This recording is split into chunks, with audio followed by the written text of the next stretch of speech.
ตบมือดังๆเป็นกำลังใจให้น้องๆจากกองกายศิลป์แห่งชาติอีกครั้งหนึ่งในค่ำคืนนี้ยังมีอีกหลากหลายการแสดงที่ทางกองกายศิลป์แห่งชาติจากนำมาแสดงประธานนั้นได้รับชมรับฟังนาวการต่อไปนี้จะนำภาพการนั้นมารับฟังเสียงเพลงมิงขวัญสาวเวียงซึ่งห้องโดยทาวีจันทร์สีเลง สบายดีพี่น้องมาส้มบรรยากาศ จันทร์ห้องทาวีจันทร์สีเลง งานบนประธานดวงนำการพี่น้องแอ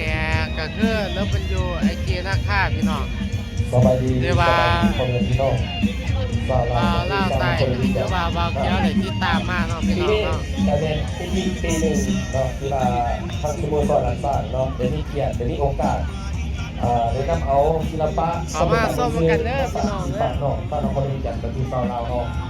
ในหัวมีชื่อน้ำกันเนาะเอากติการักษาอนุรักษ์เพลงบ้านเขาเนาะยืนยังคงตัวเพื่อทำรายการเพื่อทำบรรยากาศเนาะจะขอฝากหนึ่งผลงานเพลงที่มีชื่อว่ามิ่งขวัญชาวลาวเนี่ยเป็นบทประพันธ์ของท่านอาจารย์ คนหลายแห้งคักพี่น้องคนหลายแห้งคัก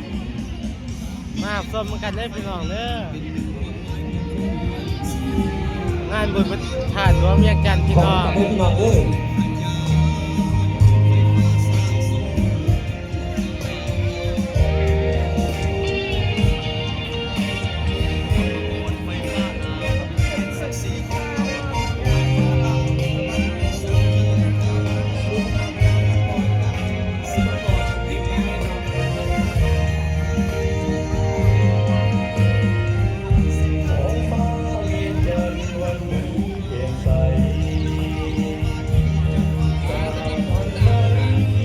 แล้วบรรยุไอเกียนาค่าพี่น้อง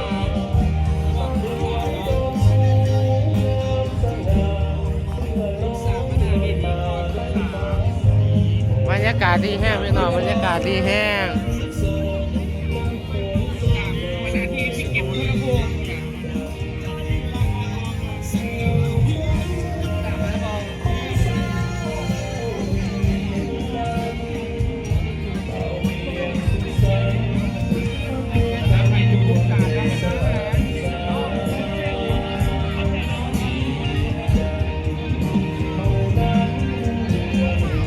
มาส้มกันเด้อพี่น้องเด้อ